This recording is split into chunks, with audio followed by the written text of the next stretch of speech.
Hello प्यारे बच्चों, good evening. कैसे हो आप सभी? उम्मीद करते हैं आप लोग अच्छे होंगे, स्वस्थ होंगे और बहुत ही अच्छे से पढ़ाई कर रहे होंगे। प्यारे बच्चों, वेलकम आप सभी का आज के इस ऐतिहासिक क्लास में।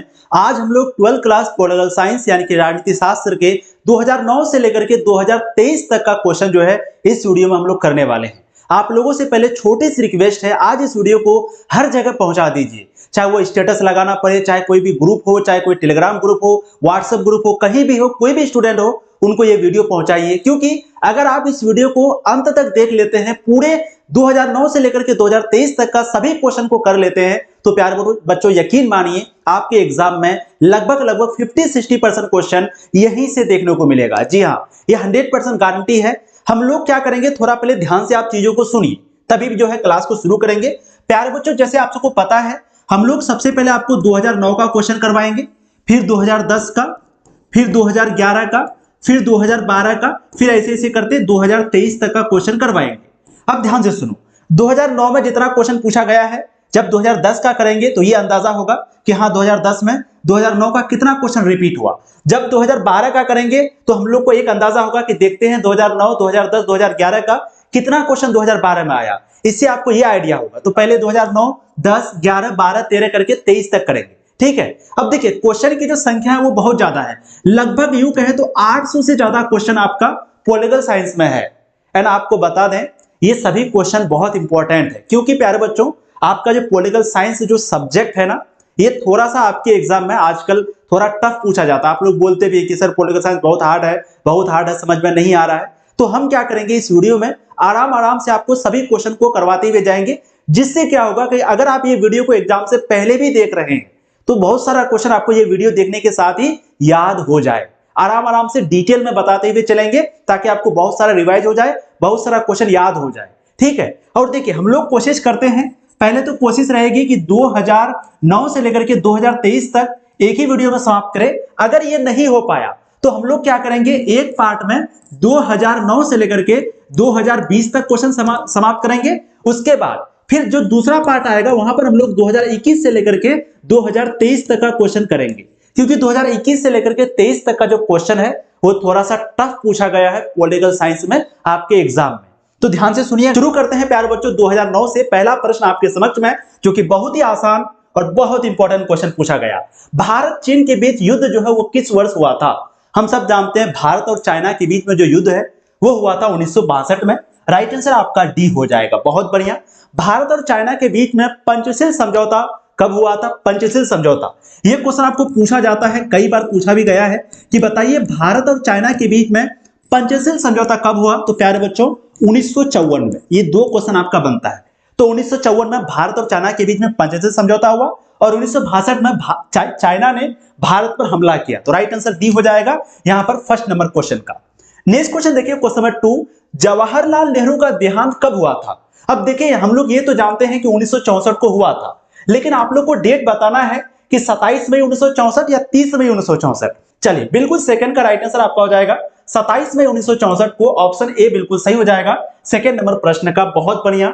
इसी दिन इनकी मृत्यु हुई और 1964 में इनकी मृत्यु होने के बाद प्रधानमंत्री बने लाल बहादुर शास्त्री, जो कि भारत के द्वितीय प्रधानमंत्री थे। उनकी भी मृत्यु 2 साल के बाद यानी कि 1966 में हो गई।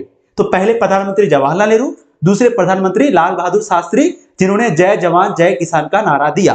ठीक है, वेरी गुड। अगला क्वेश्चन देखिए, क्वेश्चन नंबर 3, पंचायत व्यवस्था किस देश में स्थापित की गई थी? आपको बताना है कि ये जो पंचायत व्यवस्था है, अगर आपको पूछ दिया जाए कि पंचायत व्यवस्था सबसे पहले किस राज्य में लागू हुआ, तो सबसे पहले पंचायत व्यवस्था जो है वो लागू हुआ था राजस्थान में। देखिए ये सब क्वेश्चन पूछा जाता है, ध्यान से सुनिए। ठीक, अगर पूछ दिया जाए कि 50% जो आरक्षण है, 50% आरक्षण, ये सबसे पहले किस राज्य में लागू हुआ? 50% जो महिलाओं को आरक्षण दिया गया, ये प्यारे बच्चों आपका बिहार में लागू हुआ। कहां पर? बिहार में। और पंचायती व्यवस्था सबसे पहले किस राज्य में लागू हुआ? राजस्थान में। लेकिन यहां पूछा गया किस देश में लागू हुआ। थर्ड का आप लोगों का आंसर देख रहे हैं, वेरी गुड, नो डाउट। क्या बात है, बिल्कुल नेपाल आपका सही आंसर हो जाएगा, राइट आंसर सी। तो पंचायती राज व्यवस्था सबसे पहले नेपाल में लागू हुआ था, ऑप्शन सी सही हो जाएगा। एकदम आराम से आपको सारा क्वेश्चन करवाएंगे ताकि यही याद हो जाए। अगला क्वेश्चन, पहला गुटनिरपेक्ष सम्मेलन कहां हुआ था? पहला गुटनिरपेक्ष सम्मेलन कब हुआ, कहां हुआ? देखिए पहला गुटनिरपेक्ष सम्मेलन जो है वो आपका हुआ था बेलग्रेड में, प्यारे बच्चों 1961 में। ये दो चीज पूछा जाता है। सबसे पहला कि गुटनिरपेक्ष आंदोलन की स्थापना कब हुआ था, तो प्यारे बच्चों गुटनिरपेक्ष आंदोलन की जो स्थापना है वो भी हुआ था 1961 को, और पहला जो सम्मेलन है गुटनिरपेक्ष का वो भी हुआ था प्यारे बच्चों 1961 को। अच्छा, गुटनिरपेक्ष सम्मेलन, गुटनिरपेक्ष का स्थापना किसने किया था? टोटल 3 लोग था। एक का नाम था जवाहरलाल नेहरू, जो कि कहां से था प्यारे बच्चों? भारत से था, आप लोग को पता होगा, जो कि भारत से था। दूसरा का नाम क्या था? जोसेफ बराज टीटो, तो इनका नाम हम लिखते हैं Joseph barrage टीटो। Joseph barrage टीटो, Joseph barrage टीटो जो है ये कहां से थे? युगोस्लाविया से थे। युगोस्लाविया जगह का नाम है युगोस्लाविया, ठीक है, युगोस्लाविया। और एक इंसान था जिनका नाम था जमाल अब्दुल नासिर, तो इनको हम लोग शॉर्ट में लिख देते हैं नासिर, जमाल अब्दुल नासिर, जो कि कहां से थे? मिस्र से थे, मिस्र, ठीक है। तो टोटल 3 लोगों ने मिलकर के ये जो है आपका गुटनिरपेक्ष सम्मेलन का स्थापना किया था।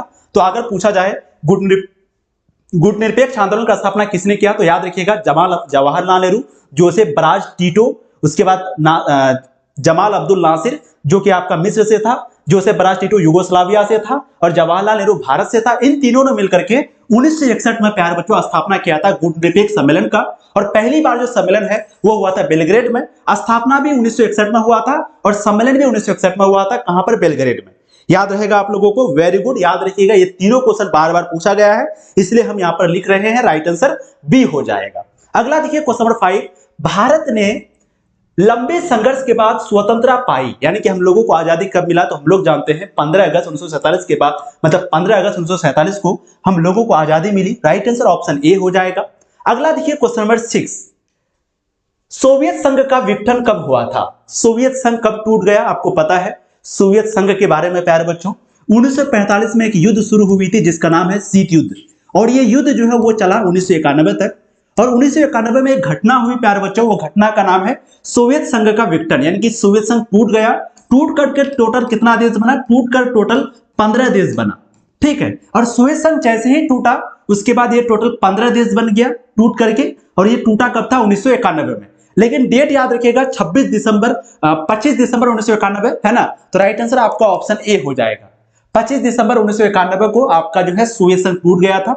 कहीं कहीं पे 26 दिसंबर रहता है डेट, तो डेट याद रखिएगा दिसंबर महीना 25 दिसंबर को ही ये जो है आपका सोवियत संघ का विघटन हुआ था 1991 में।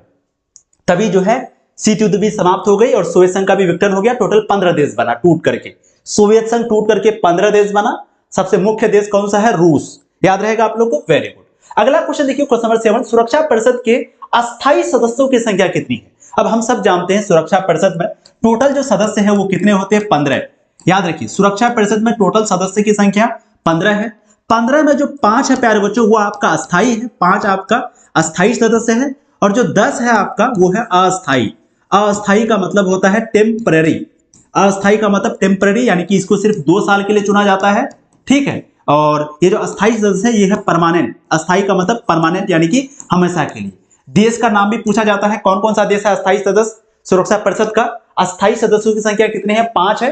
राइट आंसर आपका ऑप्शन ए हो जाएगा। और कौन कौन सा देश है याद रखिएगा, सबसे पहले अमेरिका, फिर बी से क्या है? ब्रिटेन, सी से क्या है? चाइना, उसके बाद आपका है फ्रांस, और एक देश है रसिया, ठीक है। तो सुरक्षा परिषद में अस्थाई सदस्यों की संख्या 5 है, अस्थाई सदस्यों की संख्या 10 है, और अस्थाई जो सदस्य है वो 2 साल के लिए चुने जाते हैं। याद रखिएगा आप लोग, वेरी गुड, बहुत बढ़िया।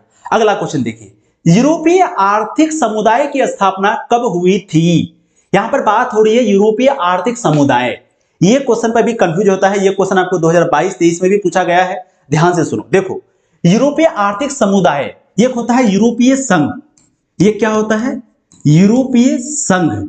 देखिए अगर पूछा जाए कि यूरोपीय संघ की स्थापना कब हुई प्यारे बच्चों, तब राइट आंसर लगाना 1992। लेकिन अगर पूछा जाए कि यूरोपीय आर्थिक समुदाय की स्थापना कब होती है, तब डेट लगाना 1957। ये दोनों क्वेश्चन पे डाउट क्लियर हुआ? क्लियर करिए, सारा डाउट यहां पर क्लियर करते हुए जाइए, क्योंकि लास्ट मौका है ये, इसके बाद और मौका नहीं आएगा ये क्लियर करने वाला, ठीक है। चले, बहुत बढ़िया। तो यूरोपीय आर्थिक समुदाय की स्थापना पूछे 1957, यूरोपीय संघ पूछे 1992।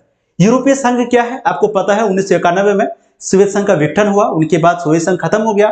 अमेरिका को टक्कर देने वाला सिर्फ सोवियत संघ ही था, अब तो वो रहा नहीं, अमेरिका के दबदबा बढ़ गया, तो उसको टक्कर देने के लिए यूरोपीय संघ का गठन हुआ। शुरुआत में इसमें लगभग 29 या 28 देश था, लेकिन प्रेजेंट में अभी वर्तमान में 27 देश जो है यूरोपीय संघ का सदस्य है। तो क्वेश्चन पूछा जाता है, बताइए वर्तमान में यूरोपीय संघ का कितना सदस्य है? 27। इसकी स्थापना 1992, यूरोपीय आर्थिक समुदाय की स्थापना 1957। ये दोनों डेट याद रखिएगा। अब हम आपके लिए कुछ नोट लेके आए हैं जिससे कि आपका डाउट मुझे लगता है क्लियर हो जाएगा। स्क्रीनशॉट ले लीजिए। देखिए, यूरोपीय आर्थिक समुदाय संगठन, यूरोपीय आर्थिक समुदाय का संगठन की स्थापना पूछे तो 1948 में, यूरोपीय आर्थिक समुदाय का स्थापना पूछे तो 1957 में जो अभी पूछा था, यूरोपीय संघ का स्थापना पूछे तो 1992 में, यूरोपीय आर्थिक समुदाय यूरोपीय संघ का स्थापना पूछे तो 1993 में। ये तीनों में अंतर है, अक्सर बच्चे कंफ्यूज होते हैं, इसलिए हम आपके लिए स्पेशल लिखवा दिए। इसको प्लीज स्क्रीनशॉट लीजिए और डाउट को क्लियर करिए अपना। देखिए, पॉलिटिकल साइंस है, अगर हम आपको जल्दी में पढ़ा देंगे तो 1-2 घंटा में खत्म कर सकते हैं, लेकिन अगर समझा देंगे तो ये एग्जाम तक आपका कम से कम याद तो रहेगा ही रहेगा। ठीक है, यूरोपीय आर्थिक समुदाय का संगठन अगर आ जाए, यूरोपीय आर्थिक समुदाय का संगठन अगर आ जाए तो 1948, यूरोपीय आर्थिक समुदाय अगर आ जाए तो जो आया था 1957। ज्यादातर क्वेश्चन आपका ये दोनों क्वेश्चन ज्यादातर पूछा जाता है, ये 2 और 3 नंबर क्वेश्चन सबसे ज्यादा पूछा जाता है। यूरोपीय संघ आ जाए तो 1992। ये दोनों में डाउट क्लियर कर लीजिए, और ज्यादा इंपॉर्टेंट ये दोनों क्वेश्चन है, सबसे ज्यादा बार ये दोनों ही पूछा गया। ठीक है, चलिए वेरी गुड। अगला देखिए, विश्व मानवाधिकार दिवस कब मनाया जाता है?